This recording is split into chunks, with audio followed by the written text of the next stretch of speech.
Doctor Mohan Varghese, അങ്ങേയറ്റം സെൻസിറ്റീവായ ഒരു വിഷയമാണ്, ഒരു ജീവൻ്റെ പ്രശ്നമാണ്. അത് ഏത് കോണിൽ നിന്നുള്ള അപസ്വരം കൊണ്ടുപോലും ഇടപെടൽ കൊണ്ടുപോലും ആ ജീവൻ നഷ്ടപ്പെടരുത് എന്ന് കരുതിയാണ് വലിയ തോതിലുള്ള നയതന്ത്ര തലത്തിലുള്ള ഇടപെടലുകൾ നടത്തുന്നത്. സ്വാഭാവികമായും യമനുമായി നമുക്ക് നയതന്ത്ര ബന്ധമില്ല, ഒരു രാജ്യവുമായി നയതന്ത്ര ബന്ധം ഇല്ല, ഇറാനുമായി മാത്രമാണ് അവർക്കൊരു ഏതെങ്കിലും വിധത്തിൽ ഒരു ബന്ധമുള്ളത്. അത്തരത്തിൽ ആ സാധ്യതകൾ ഉപയോഗപ്പെടുത്തിക്കൊണ്ട് ഒരു രാജ്യം ഈ പെൺകുട്ടിക്ക് വേണ്ടി ആ രാജ്യത്തേക്ക് ആ ശിക്ഷയിൽ നിന്നും ഇളവ് നൽകാൻ വേണ്ടി, വധശിക്ഷയിൽ നിന്നും ഒഴിവാക്കാൻ വേണ്ടി വലിയ ഇടപെടലുകൾ നടത്തുമ്പോൾ ഇതൊക്കെ അങ്ങേയറ്റം ശ്രദ്ധാപൂർവം കൈകാര്യം ചെയ്യേണ്ടതല്ലേ? നീലിമ, തീർത്തും വളരെ ഡെലിക്കേറ്റായ, വളരെ സെൻസിറ്റീവായ ഒരു വിഷയമാണ് ഇപ്പോൾ പൊതുജനങ്ങളുടെ മുൻപിൽ മാധ്യമങ്ങളിലൂടെ ഇപ്പോൾ ഡിബേറ്റ് ചെയ്യപ്പെട്ടുകൊണ്ടിരിക്കുന്നത്.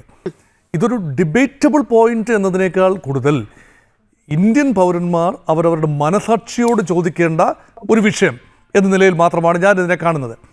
ഇവിടെ ഈ കേസിൻ്റെ നിമിഷപ്രിയ അബ്ദുൾ മഹദി തലാൽ എന്ന വ്യക്തിയെ കൊല ചെയ്തുവോ ഇല്ലയോ, അതിൻ്റെ സാഹചര്യങ്ങൾ, നാൾവഴികൾ നിമിഷപ്രിയയുടെ പെർസ്പെക്റ്റീവിൽ അല്ലെങ്കിൽ അബ്ദുൾ തലാലിൻ്റെ പെർസ്പെക്റ്റീവിൽ കാര്യങ്ങൾ കാണുന്ന ഒരു രീതി മാറ്റിവെച്ചിട്ട് merit to the issue, merit to the case പൂർണ്ണമായി മാധ്യമ വിചാരണയിൽ നിന്നും മാറ്റിവെച്ചുകൊണ്ട് വസ്തുതകൾ മാത്രം, പ്രത്യേകിച്ച് ഒരു രാജ്യമെന്ന നിലയിൽ, ഒരു ജനത എന്ന നിലയിൽ, മലയാളികൾ എന്ന നിലയിൽ ഒരു സമൂഹം എത്രത്തോളം ആർജവമാണ് ഈ വിഷയത്തിൽ കാട്ടിയത് എന്ന ഒരു പോസിറ്റീവ് സൈഡ് മാത്രം എടുത്തുകൊണ്ട് ഇതിനെ വിശകലനം ചെയ്യാൻ ആഗ്രഹിക്കുകയാണ് നീലിമ.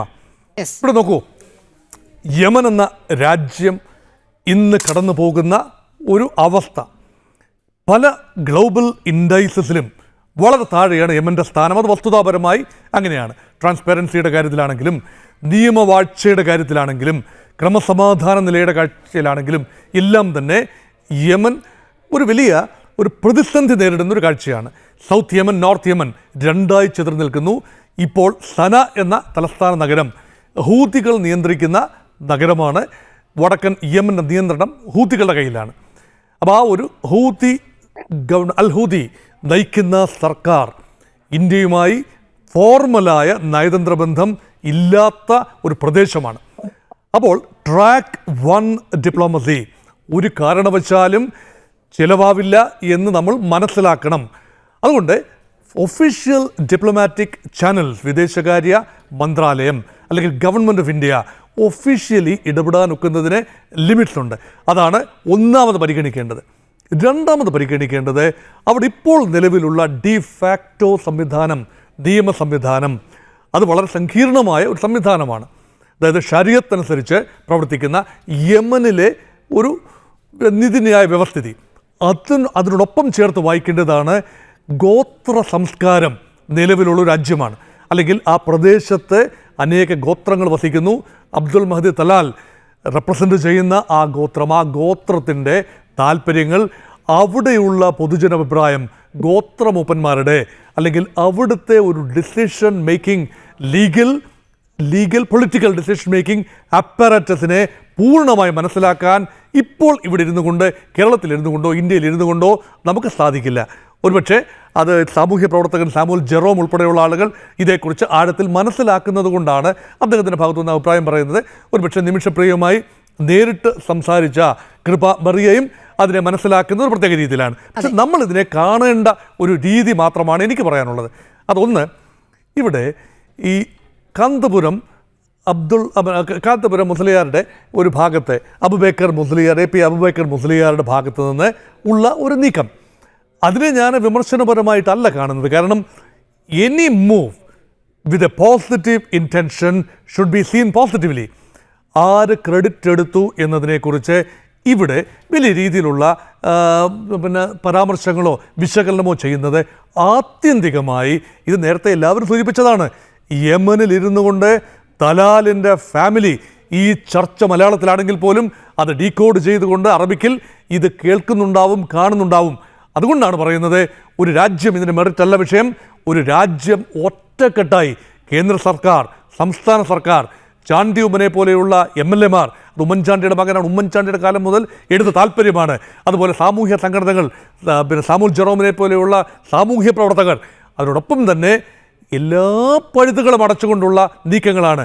ബ്ലഡ് മണി കൊടുക്കേണ്ടി വന്നാൽ അത് കൊടുക്കാൻ സന്നദ്ധരാണ്. അത് മാത്രമല്ല $1 million അത് 10 million വരെ ആകാൻ സാധ്യതയുണ്ട്. അങ്ങനെയാണ് 86 കോടി, ഒന്നുകിൽ 8.6 കോടി അല്ലെങ്കിൽ 86 കോടി രൂപയുടെ വർത്തുള്ള ബ്ലഡ് മണി അല്ലെങ്കിൽ ദിയാധനം അത് സ്വീകരിച്ചുകൊണ്ട് ഒരു പക്ഷേ ശ്രീ സാമുൽ ജെറോം സൂചിപ്പിച്ചതുപോലെ ഒന്നുകിൽ നിമിഷപ്രിയയെ പൂർണ്ണമായി മോചിപ്പിക്കും, അല്ല എങ്കിൽ ഈ കമ്മ്യൂട്ട് ചെയ്യാൻ, ശിക്ഷ കുറയ്ക്കാനൊരു വ്യവസ്ഥ അവിടുത്തെ നിയമത്തിൽ ഇല്ലാത്തത് കൊണ്ട് അത് നമ്മൾ മനസ്സിലാക്കണം. അതുകൊണ്ട് ശ്രീ ഹസ്കർ പറഞ്ഞതുപോലെ ഇതൊന്ന് കമ്മ്യൂട്ട് ചെയ്യുക അല്ലെങ്കിൽ ലഘൂകരിക്കുക, ആ ഓപ്ഷൻ നിലവിലില്ല. അപ്പം നമ്മുടെ മുമ്പിലുള്ള ഓപ്ഷൻസ് വളരെ പരിമിതമാണ്. ഇപ്പോൾ പന്ത് തലാലിൻ്റെ കുടുംബത്തിൻ്റെ കോർട്ടിലാണ്. തലാലിൻ്റെ ബ്രദർ ഈ കഴിഞ്ഞ 24 മണിക്കൂറിനുള്ളിൽ ആ ബ്രദർ ആദ്യമായിട്ടാണ് ചർച്ചകളുടെ ഭാഗമാകുന്നത്. അവിടുത്തെ ആ ഗോത്രത്തിലെ തന്നെ നീതിന്യായ പരിചയമുള്ള അല്ലെങ്കിൽ ജഡ്ജസ് ആയിട്ടുള്ള ആളുകൾ ഈ സംഭാഷണത്തിൻ്റെ ഭാഗമായി, ഗവൺമെൻറ്റിൻ്റെ അവിടെ നിലവിലുള്ള സർക്കാരിൻ്റെ പ്രതിനിധികൾ ഈ സംസാരത്തിൻ്റെ ഭാഗമായി, അങ്ങനെ യമനുള്ളിൽ ഒരു പ്രോസസ്സ് നടക്കുന്നു. അത് ശുഭോദർക്കമായ ഒരു കാര്യമാണ്. അതുകൊണ്ടാണ് തൽക്കാലത്തേക്ക് ഒരു ബ്രീതിങ് സ്പേസാണ് കിട്ടിയിരിക്കുന്നത്. ശിക്ഷ മരവിപ്പിച്ചിട്ടേ ഉള്ളൂ, അതായത് ഒരു ഡേറ്റ് അനൗൺസ് ചെയ്തിട്ടില്ല, മരവിപ്പിച്ചിരിക്കുന്നു. അത് വളരെ വലിയ ശുഭാപ്തി വിശ്വാസമാണ്. ഒരാളും അതിൻ്റെ ക്രെഡിറ്റ് എടുക്കാതിരിക്കട്ടെ. അത് നമ്മളാണ്, അത് ഞാനാണ് എന്നാരും പറയാതിരിക്കട്ടെ. എല്ലാവരുടെയും ശ്രമം ഇതിനകത്തുണ്ട്. ഞാൻ നേരത്തെ സൂചിപ്പിച്ച ഈ കാന്തപുരം AP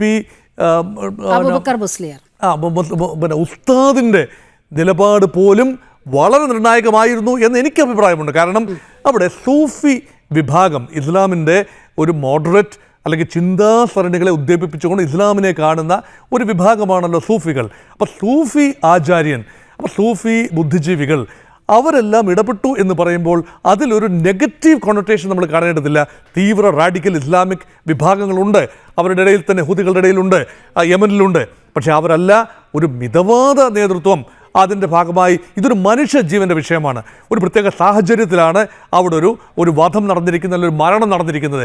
അപ്പോൾ അതിനെ സമഭാവനയോടുകൂടി കണ്ടുകൊണ്ട് ഒരു സൂഫി പുരോഹിതൻ അല്ലെങ്കിൽ സൂഫി മതപണ്ഡിതൻ ഇതിൽ ഇടപെട്ടു. അതൊരു ബ്രേക്കിംഗ് പോയിൻ്റാണ്, ഒരു കാറ്റലിസ്റ്റാണെന്ന് നോക്കണം. ഈ രാവണൻ കോട്ട പോലെ നിൽക്കുന്ന ഒരു സംവിധാനത്തിൽ ഒരു ചെറിയ പഴുത് ആ സൂഫി ആചാര്യനിലൂടെ, ആ സൂഫി പണ്ഡിതനിലൂടെ ലഭിക്കുന്നുവെങ്കിൽ അതിനെ പോസിറ്റീവായിട്ട് കാണണം. അങ്ങനെ എല്ലാ ആളുകൾക്കും, അതായത് കേരളത്തിൻ്റെ ജനത ഒരുമിച്ച് പ്രാർത്ഥിക്കുകയാണ് നിമിഷപ്രിയയുടെ മോചനത്തിന് വേണ്ടി.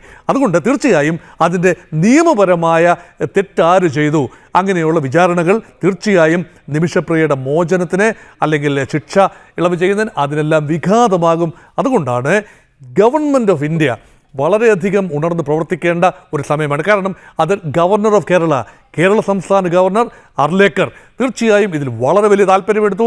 അർലേക്കറുടെ ശ്രദ്ധയിൽ ഇത് കൊണ്ടുവന്നു. അർലേക്കർ കേന്ദ്ര സർക്കാരുമായി സംസാരിച്ചു. കേന്ദ്ര സർക്കാർ അനൗപചാരിക, അതാണ് ഞാൻ പറയുന്നത്, ട്രാക്ക് ടു ഡിപ്ലോമസി, അത് വളരെ പ്രധാനപ്പെട്ട ഒരു കാര്യമാണ്.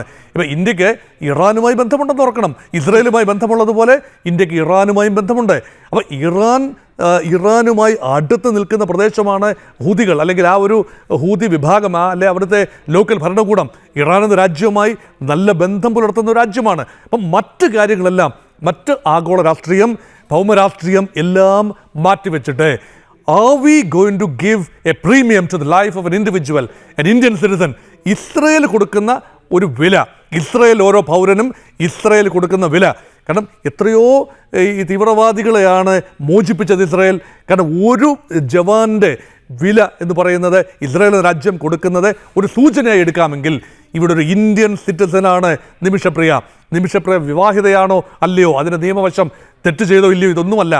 ഇന്ത്യൻ പൗരയായ ഈ പറയുന്ന നിമിഷപ്രിയ എന്ന നേഴ്സിന് നീതി ലഭിക്കണം, ജീവൻ ഉണ്ടാവണം, തിരിച്ചിന്ത്യയിലേക്ക് എത്തിക്കാൻ കഴിയണം. അവിടെയാണ് ഇന്ത്യയുടെ പ്രാധാന്യം. അതുകൊണ്ട് വിവിധ സ്വരങ്ങളിൽ, വ്യത്യസ്തമായ സ്വരങ്ങളിൽ കോൺട്രഡിക്ടറിയായി ഈ വിഷയം സംസാരിച്ചു കഴിഞ്ഞാൽ യഥാർത്ഥത്തിൽ അത് ഗുണമല്ല, ദോഷമാണ് ഉണ്ടാവുക.